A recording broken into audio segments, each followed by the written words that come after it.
Bonnie he talked about as his mistress. Her father promised to buy me a house if I marry her. You know how much I've always wanted a place of my own. A house.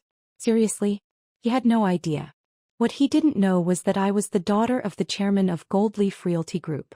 Our family owned properties all over the country. Derek and I had been together for 3 years, married for 6 months.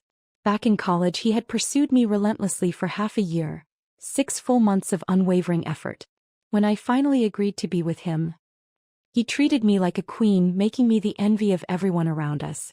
After graduation, despite my family's strong opposition, I insisted on marrying Derek. I wanted my parents to see his potential, to believe in his ambition. I wanted to prove to them, and maybe even to myself, that Derek wasn't with me for my money. So I agreed to keep my real identity a secret. Together we applied for jobs and started from the very bottom at Gold Leaf Realty Group, the very company my father owned. For the past 6 months we had been living in a rented apartment, not just the two of us but with his mother, Susan. Owning a house had become Derek's greatest obsession. Susan, could you try using a little less salt next time? You have a heart condition and the doctor said too much salt could put extra strain on your heart. Especially at your age, it's important to watch your diet. I had just gotten home from work, taken a few bites, and once again the food was unbearably salty. I kept my tone gentle as I spoke to her. Susan had been heavy-handed with seasonings for as long as I could remember. I, on the other hand, had always preferred lighter flavors, and more than that, I was genuinely concerned about her health. Her expression darkened immediately. If you don't like it, cook for yourself. I'm making dinner for you too, and instead of being grateful you're nitpicking? You're impossible to please. That's not what I meant, Susan, I tried to explain. I know you put in a lot of effort cooking for us. I just want you to take care of yourself. But after 6 months of living together it was clear, we just didn't get along.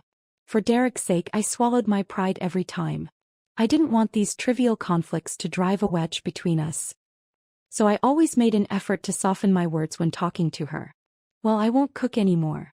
I'm too old to be slaving away in the kitchen just to be criticized. This is unbelievable.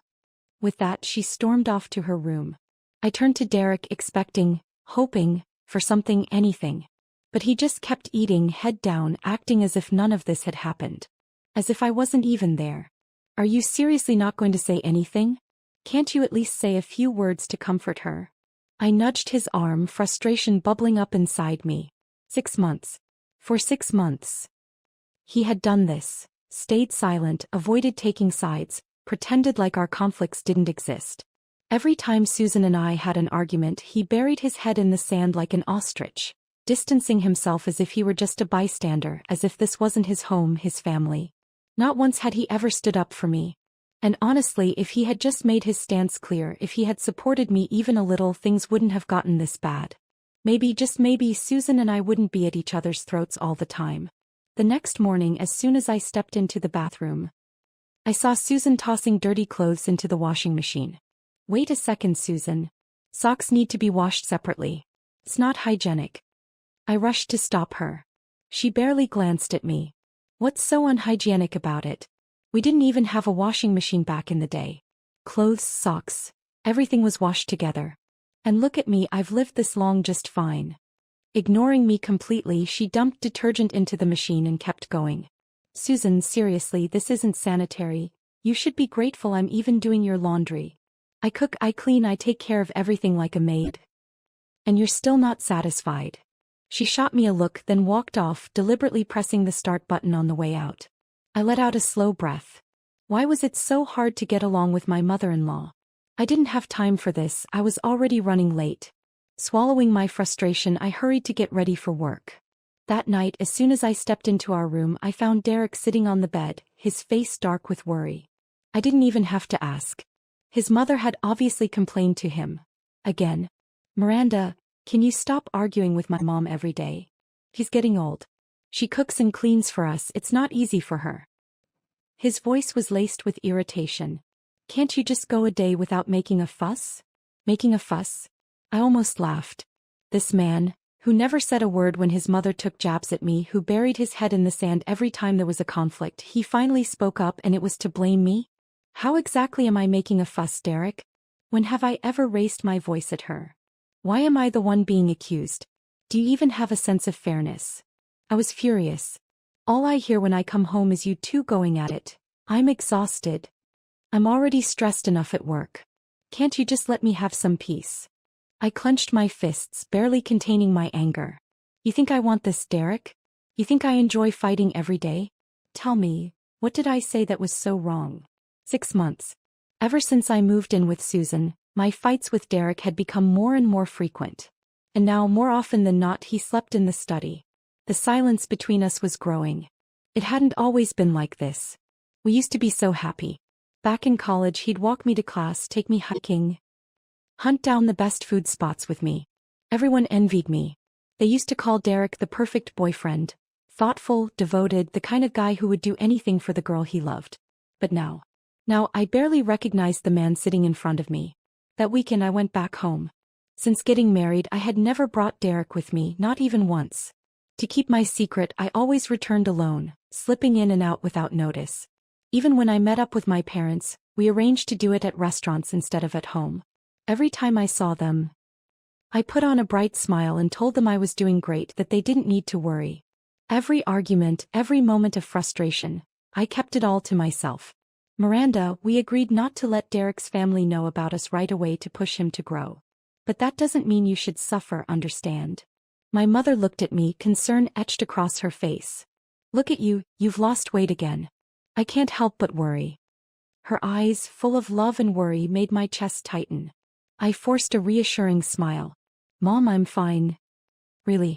Don't worry about me. I didn't want to tell them anything. I just wanted to prove, to them, to myself, that I hadn't made a mistake in choosing Derek. That going against my family, fighting for this marriage, had been the right decision. After all, even though we argued all the time now, I still believed that Derek loved me. I had to believe it. That night, when I got home, I was met with yet another unexpected surprise. The moment I pushed open the bedroom door, my jaw nearly dropped. Right above the bed, several oversized posters were taped to the wall. All of them were of babies. Cute, chubby, smiling babies. And our wedding photo? Gone. No sign of it anywhere. Derek, get in here. I called out, my voice laced with disbelief. He walked in, looking half distracted. What the hell is all this? Did you put these up? I demanded. Where's our wedding photo? Derek glanced at the posters, then rubbed his neck awkwardly. It wasn't me. My mom did it. She said this would help us get pregnant faster. What? Was this a joke? Did she seriously believe staring at pictures of babies would magically make me conceive? I scoffed, shaking my head in frustration. Derek, your mom may not be educated, so I don't blame her for this nonsense. But do you actually believe this? My voice rose as my patience snapped. We've been married for 6 months and you're still not pregnant. I'm just trying to help you too. And just like clockwork, Susan appeared at the door, her voice dripping with condescension. Instead of being grateful you're throwing a tantrum? I'm doing this for your own good. I clenched my fists. For my own good? Are you serious? I don't need this nonsense. I need some respect. Derek let out a heavy sigh and turned to me. Not his mother but me, as if I was the problem here. Mom, just go outside for a minute. Then he looked at me with that same tired expression. Miranda, can you not make a big deal out of everything? She's just trying to help. Oh, so creating drama every single day is her way of helping? My patience was gone. I'm so freaking tired of this. All we do is fight. Every single day it's something new. I can't take it anymore. Before I could say something even harsher, I turned on my heels and slammed the bedroom door behind me. For 6 months I had swallowed my anger, bit my tongue, forced myself to be patient. All for Derek. But no matter how much I tolerated, no matter how much I backed down, his mother only pushed further. And worst of all, Derek never once took my side. I wandered the streets, lost in thought. I walked for what felt like hours, my mind tangled in memories. Before marriage, Derek and I had been happy, at least I thought we were. But after the wedding, everything changed. Everyone changed. Was marriage really just a graveyard where love went to die? I didn't want to go home. I didn't want my parents to know that all we did was fight, that our marriage wasn't the fairy tale they thought it was. And yet, even as doubt crept into my heart, doubts about our love, about whether I had rushed into this, about whether Derek had ever truly loved me, I still couldn't bring myself to let go. Because deep down some small part of me still held on to hope. So, instead of going home that night, I checked into a hotel. I thought Derek would come looking for me right away. After all, this was the first time I had ever walked out. But he never came. Not that night. Not the next day. Not even once. Days passed. Then a week. By the time I realized it, I had been living in that hotel for almost a month. Every time my parents called, I forced a smile into my voice, telling them, Derek and I are doing great. Don't worry about me. But the truth? Derek hadn't reached out at all. Not a single text. Not a single call. Nothing. At work. We barely even acknowledged each other. If our paths crossed, we pretended not to see. Then one Friday evening, just before the end of the workday, my phone buzzed. For the first time in a month, Derek had finally texted me. Come home tonight. We need to talk. I stared at the message, heart pounding. He finally wants to talk. Maybe this is it. Maybe we can fix this. I took a deep breath and typed out a single word, okay. Then, clutching onto the last shred of hope I had left, I headed home. Miranda, let's get a divorce. I sat on the couch staring at Derek, unable to process what I had just heard. Divorce? I had come back tonight thinking he wanted to apologize, to patch things up, to bring me home. But instead he was asking for a divorce. The man I had been with for 3 years, from college to now. The man who once held me on the rooftop of our university and promised to love me forever, was sitting here telling me it was over. I couldn't believe it. Sure, our marriage had been rocky. Sure, his mother and I never got along. But never, not once, had I seriously thought about divorce. What are you talking about, Derek? I asked again, hoping I had misheard. But his next words crushed the last sliver of hope I had. I'm with Bonnie now. She's pregnant. My entire world stopped. What? Bonnie White. A fresh college graduate. She had only been at our company for a few months. Bonnie? I was completely blindsided. He had been cheating on me, and now she was pregnant. How long had this been going on? How long had I been a fool? Derek dropped his gaze, his voice quieter. Her father said if we get married, he'll buy us a house near the company. You know how much I've always wanted my own place. But with my salary, I could never afford it on my own. A house. He was willing to throw away our marriage for a house? And the irony? He had no idea that I, his wife, was the daughter of the Gold Leaf Realty Group CEO. My family owned more properties than he could ever dream of. A bitter laugh escaped my lips. Are you sure about this? No regrets. I must have looked ridiculous. A woman who had given everything for her husband, only to be tossed aside like nothing. I had swallowed my pride, endured his mother's insults. Lived in a rented apartment just to prove I wasn't some spoiled rich girl. I had hidden my identity, started from the bottom of my own father's company, all for a man who now sat in front of me, offering me nothing but betrayal. Yes, I'm sure. I'm sorry, Miranda. He pulled a check from his pocket and placed it on the table. This is our savings from the past 2 years. We had been saving for a house. It's $20,000. Take it as compensation. Compensation? I stared at the check, my chest tightening. He was so sure that this was something he could just pay off. Like I was nothing more than a bad investment. Like all the years I had spent by his side had a price tag. My hands trembled with anger. I don't need it. My voice was cold, my heart colder. I don't need a single cent from you. Suit yourself. Before I could react, Susan snatched the check from the table, holding it close like she had just won the lottery. You ungrateful woman, she spat, her eyes burning with disdain. You can't even give my son a child, and now you're acting all high and mighty? There was the final cruel twist of the knife. For months, Derek had distanced himself from me. For months he had chosen to sleep in the study instead of by my side. And now they were blaming me? I looked at the two people in front of me, integral, and finally I felt it. Not just anger. Not just sadness. But complete, utter indifference. I picked up my bag, turned on my heel, and walked out without looking back. The divorce was finalized shockingly fast. Almost too easy. No house, no kids, no financial entanglements. Just a few signatures. And it was done. By the time I returned to work after taking some personal leave, the first thing I saw was Bonnie, standing in the middle of the office, flaunting a brand new designer bag. "Bonnie, is that the new model? I saw it in a magazine the other day, over $20,000. Who got it for you?" One of our co-workers gushed, eyes full of envy. Bonnie smirked, tossing her hair back. "Oh, this?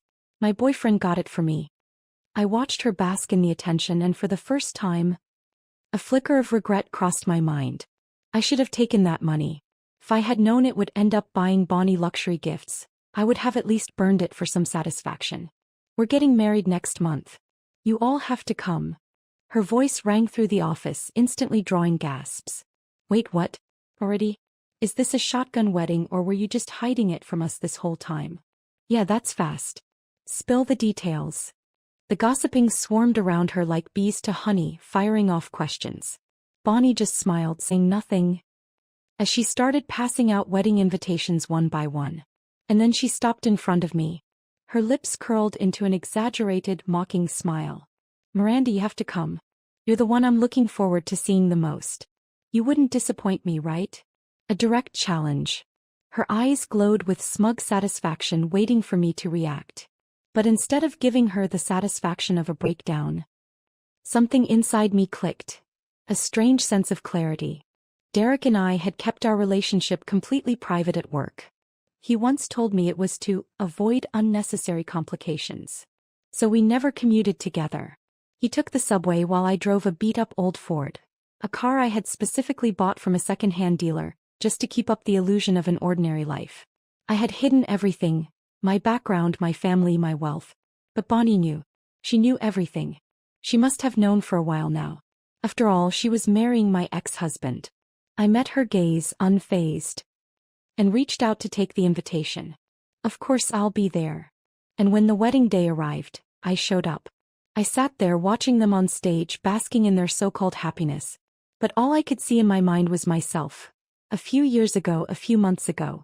6 months ago, when Derek and I got married, we kept things simple, to save money.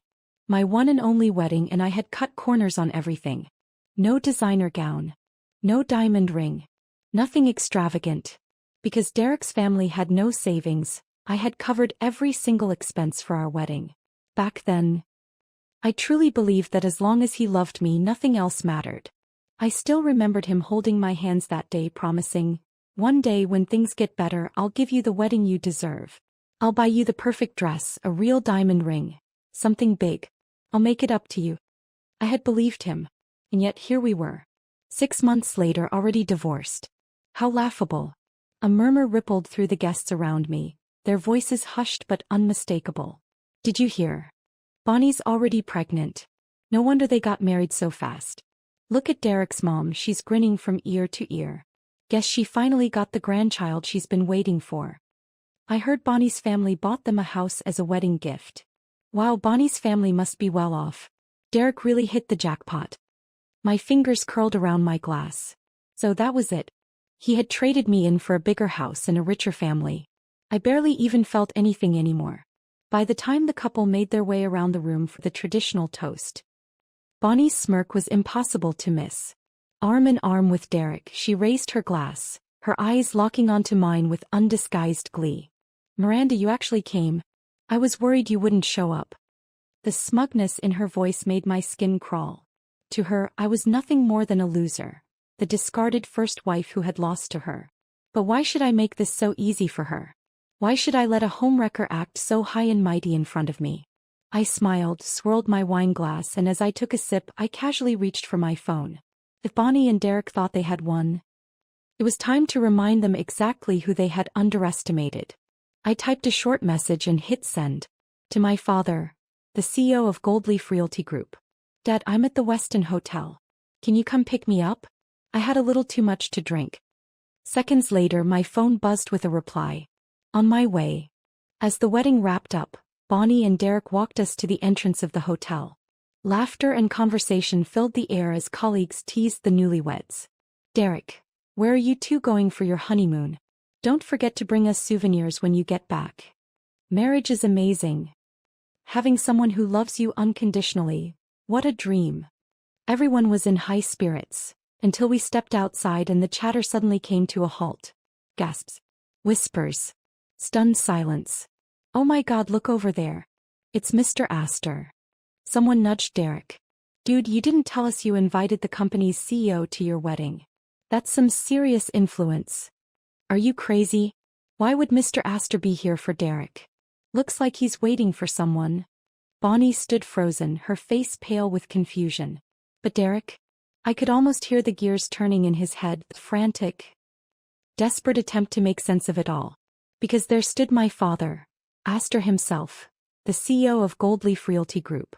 His former father-in-law. His face lost all color. And at that moment I finally stepped forward from the crowd. A slow, deliberate entrance. With a bright smile I linked my arm through my father's. Dad, you're here. Shockwaves. The whispers behind me exploded into chaos. Dad? Wait, did she just say, Dad? No way. That means, Miranda is Mr. Astor's daughter. Holy crap. I literally asked her to buy me coffee once. I turned slightly, looking right at Bonnie. Her face twisted in absolute disbelief. She wasn't smug now. She wasn't gloating now. She had gotten everything she wanted. The husband, the marriage, the prize she thought she stole from me. But in that moment she realized, she had married a man who threw away an empire for a 2-bedroom house. I held back a laugh, flashed her a dazzling smile and gave her a little wave. Bonnie, congratulations. Wishing you a happy marriage. Then without waiting for a response I turned to my father. Let's go home, Dad.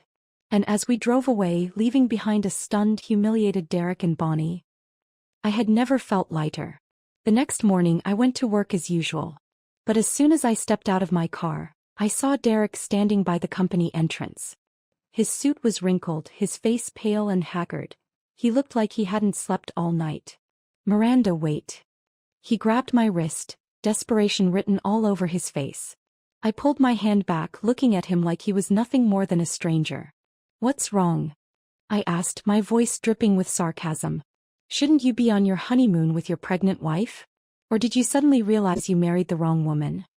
The old me, the one who still believed in him, who still thought he loved me, was gone.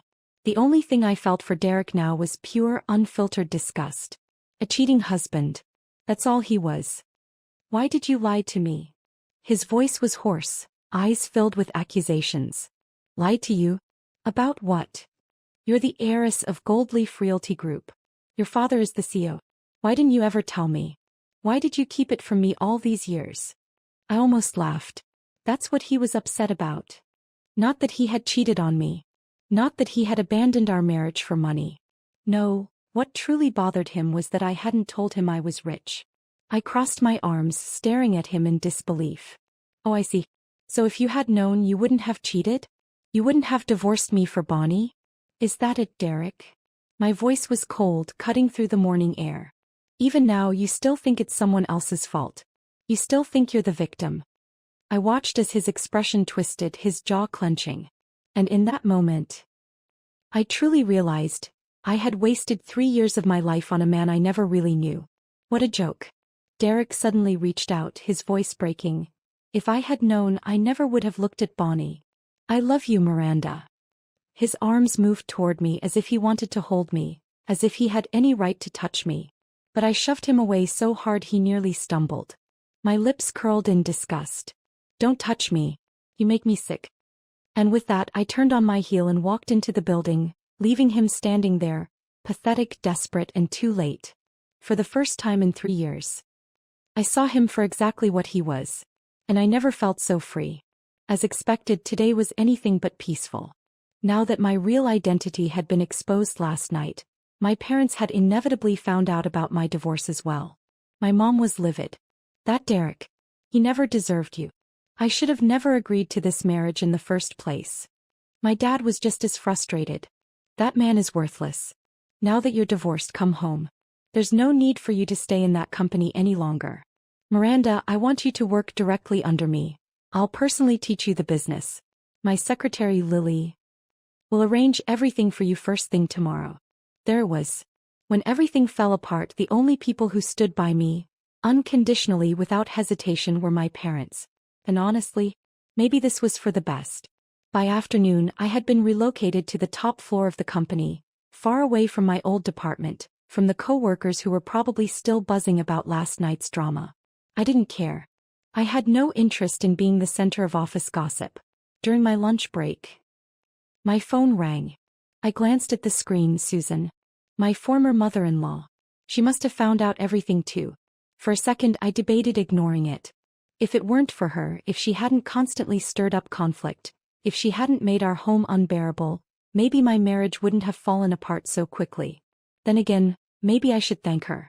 At least she made me see Derek's true colors sooner rather than later. I sighed and answered. Susan. Miranda, do you have time to meet for lunch? I'm downstairs at your office. I'd really like to talk. I suppressed an annoyed scoff. This woman seriously has no shame. Sorry, I'm busy. I don't have time. My voice was polite, but my patience was non-existent. I didn't want to see anyone from that family ever again. She hesitated. Miranda, I know I was wrong before. But I really have something to say to you. Please. I rolled my eyes. Susan, I don't know what there is to talk about. Derek and I are divorced. That chapter is closed. And before she could say another word, I ended the call. I wasn't about to let them ruin my day. Not today. Not ever again. After work, I headed to the underground parking lot, only to spot Susan standing next to my car. But not next to that old, beat-up Ford the first used to drive. No, she was standing beside my Maybach. The moment she saw me, her face lit up with a sickly sweet smile. A far cry from the woman who used to treat me like dirt. Miranda, you're off work. You must be so tired, right? Her voice was unnaturally friendly, her tone almost servile. I had heard her real voice before, sharp, condescending, full of scorn. So this was laughable. Funny how money and status could flip a person's attitude overnight. It was almost entertaining to see. I kept my expression neutral. Susan, what do you need? I had no intention of causing a scene. No matter what had happened, she was still someone I had lived with for months. Susan hesitated, then said, I actually came to apologize. On Derek's behalf. I raised an eyebrow. Apologize? For what? The cheating? The lies? The divorce? What exactly was left to apologize for? Yes. Derek was wrong. He never should have left you. You were such a good wife, he sees that now. She gave me a forced, rehearsed smile as if that would erase everything that had happened. I almost laughed out loud. What was the point of this now? Susan, whatever happened between Derek and me is in the past. There's no need to rehash it. I didn't want to waste another second of my time. I had dinner plans with my parents and that was what mattered. I turned to leave. But the moment I stepped forward, she grabbed my arm, panic flashing in her eyes. Miranda, wait. Just listen to me. Her next words nearly made me burst out laughing. Derek knows he made a mistake. If you just come back, I'll make sure he divorces Bonnie immediately. I swear. I blinked. Did I just hear that correctly? Did she seriously just suggest that I should take Derek back? That he would dump Bonnie the second I agreed? That after everything, the cheating, the betrayal, the humiliation, I would willingly walk back into that toxic family? It was, without a doubt, the funniest thing I had ever heard. I let out a small chuckle and pulled my arm free.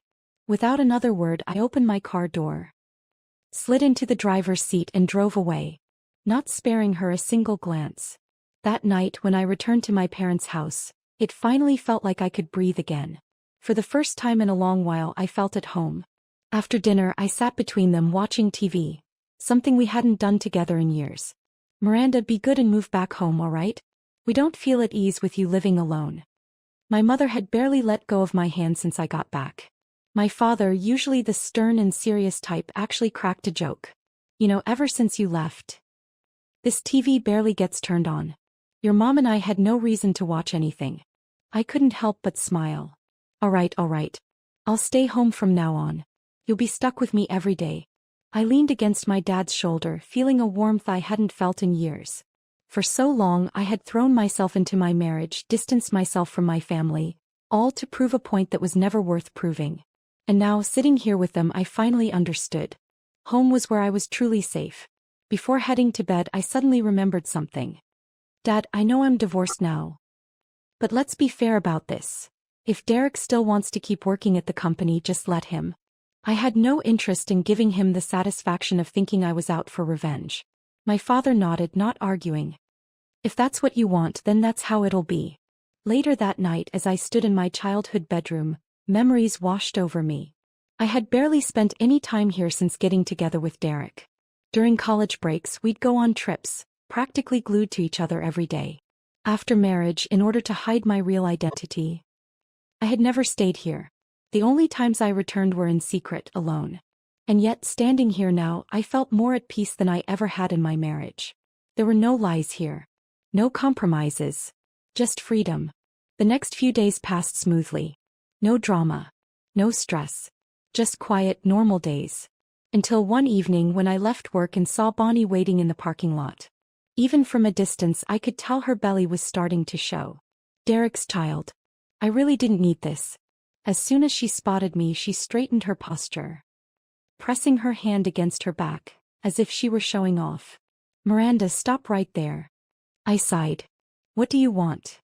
She was still acting superior, still carrying that self-satisfied attitude, as if she were some kind of victim in all of this. Honestly, I was sick of it. They were married now, so why were they still bothering me? Stop clinging to Derek. He practically spat the words. He's my husband now. And the father of my child. You need to let him go. I blinked. And I laughed. Clinging to Derek? I hadn't even spoken to him since our divorce. Bonnie. Are you hearing yourself? You're telling me to stop clinging to a man I haven't contacted once. Her face twisted with frustration. Then why is he ignoring me all the time? Why do we fight every day? It's because of you. She stepped closer, her movements agitated. I glanced at her stomach. I had zero interest in arguing with a pregnant woman in the middle of a parking lot. So I sighed, kept my voice calm and said, believe whatever you want, Bonnie. But I have nothing to do with your problems. And for the sake of your child, you should stop stressing yourself out over imaginary issues. Then, without waiting for her response, I got into my car and drove off. In the rearview mirror, I could see her still ranting and fuming. I didn't need to hear the words to know what she was saying. And honestly, I didn't care. Miranda, this project may be small, but it's your first one. Treat it as practice and do your best. In the executive office on the top floor, my father studied the report in my hands, his tone serious.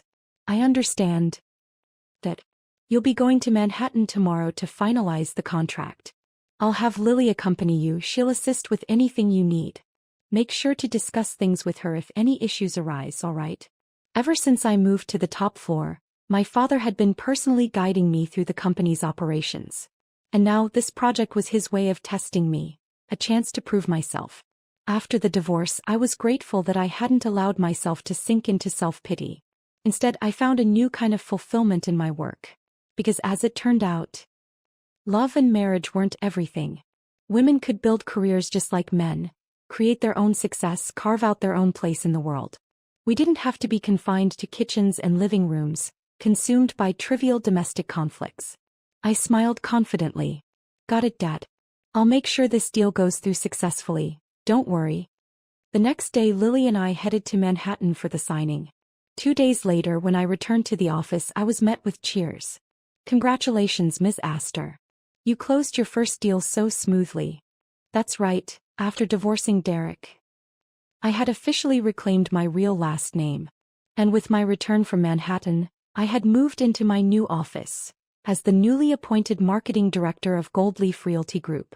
And in a poetic twist of fate, Derek was now working under me. He was just another member of my team. That's right. Our new boss should celebrate her big win. Astor, you're taking us out for a party tonight, right? Let's go all out. Party time. Most of the department was made up of people who had worked with both me and Derek before. Now that they knew I was Mr. Astor's daughter, they were still somewhat casual with me, but there was also a newfound respect. I laughed. All right, let's celebrate tonight at Dennis Club. Sound good? Dennis Club? That's a high-end place. We're getting spoiled tonight. I've never been there before. Thank you, Ms. Astor. Our boss is so generous. Thank you, Director. The excitement spread quickly through the department. Except for one person. Derek. He sat there, completely silent. Ever since I returned, he had tried to contact me twice, but I never answered. Because aside from work, I had no interest in speaking to him. No interest in engaging with him. and definitely no interest in being involved with his family ever again. Inside the private room at Dennis Club, the celebration was in full swing. Laughter, music, clinking glasses. Everyone was enjoying themselves. Me. I had been toasted one too many times. The alcohol buzzed through my system warm and heady, and at some point I decided I needed some air. I excused myself, stepping out onto the dimly lit street. The cool night breeze hit my face, but instead of clearing my head, it made me feel even dizzier. "Miranda, are you okay?" I turned around. Derek. I hadn't even noticed when he followed me outside. "I'm fine. Thanks for your concern." My voice was flat. I had no interest in speaking to him, so I turned away, looking out at the city below, the endless stream of cars, headlights flickering like distant stars. But Derek wasn't done. I want to talk to you." His words were slurred, his stance slightly unsteady. Clearly he'd been drinking too. I let out a slow breath. "Derek, you should know by now we're divorced. You have a wife. You have a child on the way. Other than work, I don't want us to have any connection. Got it?" For once, just once, I needed him to understand that I had moved on. But instead of backing off, his expression tightened. "I'm going to divorce Bonnie," he blurted. "I know I made a mistake. I regret it, Miranda. I really do. We were so happy before, don't you remember?"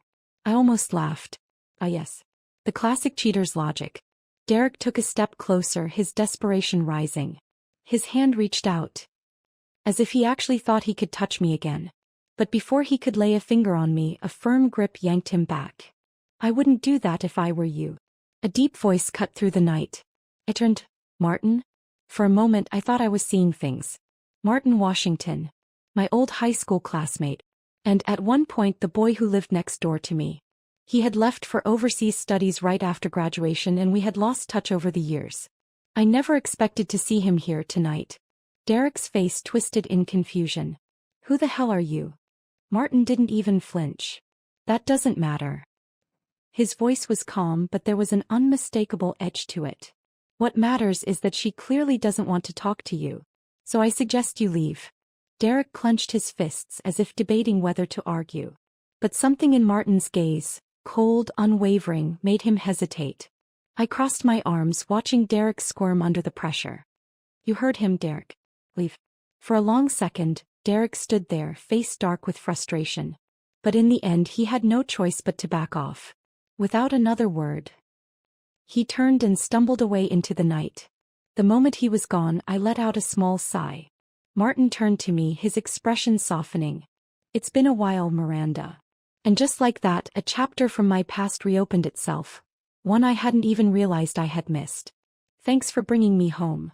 Martin had not only stepped in to get Derek off my back but had also made sure I got home safely. "Don't mention it. Technically I was heading home anyway. Or did you forget? I live right next door." I blinked, then laughed. "Right. I almost forgot." Martin had always been popular in high school, the kind of guy girls swooned over. He had this cold, distant aura that only made them fall harder. But now that aloof charm had settled into something deeper, mature, steady. "When did you get back?" I asked.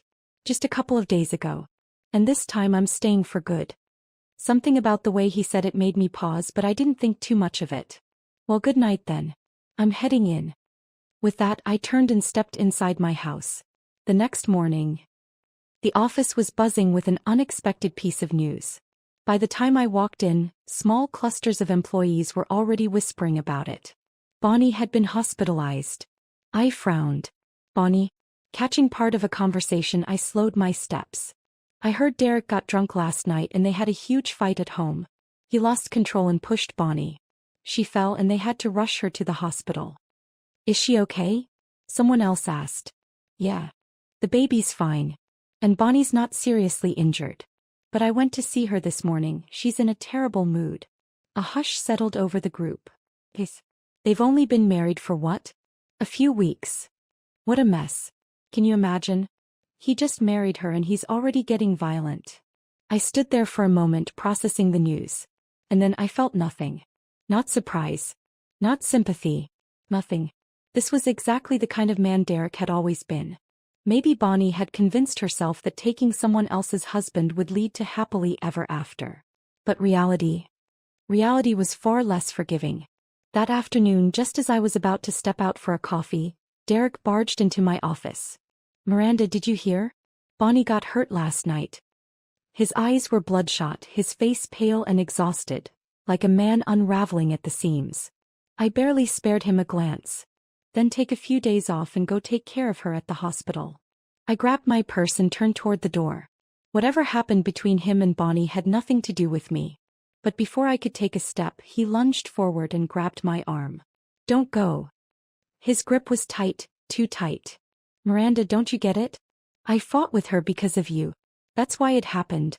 I didn't mean to push her, I swear. Everything I did, it was all for you." With wild desperation, he suddenly slammed the door shut, trapping me inside with him. I felt a cold chill run down my spine. "Derek, you're out of your mind. What the hell does this have to do with me? Did I tell you to fight with her? Did I ever interfere in your marriage?" For the first time in my life, I was scared of him. This wasn't the Derek I once knew. Yes, after we got married. He had grown distant, impatient, dismissive. But before that, he had always been gentle. He had never been like this. "I don't love her," he shouted, his voice cracking. "It was a mistake, Miranda. I was blind, I was stupid, I threw you away for a house. But I love you. You still love me too, don't you? We can start over." His words turned frantic, and before I could react, he tried to pin me against the wall, to hold me, to touch me, to force me to listen. That was the last straw. I slapped him across the face. Hard. The sharp crack of my palm echoed through the office. Derek staggered back. Stunned. I was trembling with rage. "Get a grip, Derek." I shouted, my voice hoarse. "We are divorced. There is no going back. Even if you leave Bonnie today, we will never, ever get back together." For a long moment he just stood there, chest heaving. Then his knees buckled and he sank to the floor. His hands clutched his hair, his entire body collapsing into itself like a man who had just realized his entire life had fallen apart. His voice was nothing more than a whisper now. "No way, we can't be over, Miranda. We can't." I took a shaky breath, staring at the broken man in front of me. And for the first time in years, I felt nothing for him. Not love. Not hate. Just nothing at all. Bonnie resigned after she was discharged from the hospital. When she came in to finalize her paperwork, she looked like a completely different person. She was supposed to be a young, fresh college graduate, full of energy, full of life. But marriage to Derek had aged her into something else entirely. A woman drained, worn, bitter. When she saw me, there was no more arrogance in her eyes. No more smug satisfaction. Instead, there was only defeat. "Miranda, you won. Congratulations." Her voice was quiet, almost lifeless. I sighed. "You're overthinking it. I was never trying to win anything. And honestly, Derek was never worth fighting over. I saw that the moment I divorced him." She laughed softly, but it was hollow. "You're right. He wasn't worth it. I was the idiot who didn't see it in time." There was no anger in her tone. No resentment. Just a terrifying calmness, the kind that made me uneasy. I hesitated. "Are you okay?" She glanced at me as if surprised I asked. Then she smiled faintly. "I'm fine. Thank you." And with that, she turned and walked away. Her thin, frail figure disappeared down the hallway, her steps slow, defeated, like a woman who had nothing left to give. For a second I almost pitied her. She had thrown herself into a relationship built on betrayal. But a marriage born from infidelity could never be strong. A child used to hold a man down would never be enough. And now, predictably, Bonnie and Derek were divorced. It was both unexpected and inevitable. Because in the end, a stolen marriage, a marriage of convenience, a marriage built on deception, was never meant to last. After all these, Derek's life spiraled downhill fast. At work, he lost focus, made careless mistakes, and missed deadlines. Without Bonnie's family backing him, his finances crumbled. The house he had traded our marriage for? Gone. His personal life was no better. His once prized confidence now reduced to desperation. And he kept coming back. Every few weeks he'd show up at my office, sometimes begging, sometimes angry, swinging between self-pity and blame. "Miranda, I was wrong. Can't we at least talk?" You were my only real love. I threw it all away and now I see it. Doesn't that mean anything to you? You don't have to forgive me, just give me another chance. But each time I remained calm, distant, unmoved. Derek, go home.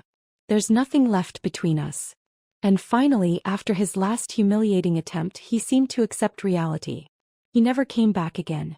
Looking back, I didn't regret a thing. Not the marriage, not the heartbreak, and definitely not the divorce. Because that painful chapter had taught me everything I needed to know. I learned that love, no matter how deep, could never justify betrayal. That loyalty and respect mattered more than empty promises. And most importantly, that I didn't need to define my worth by a relationship.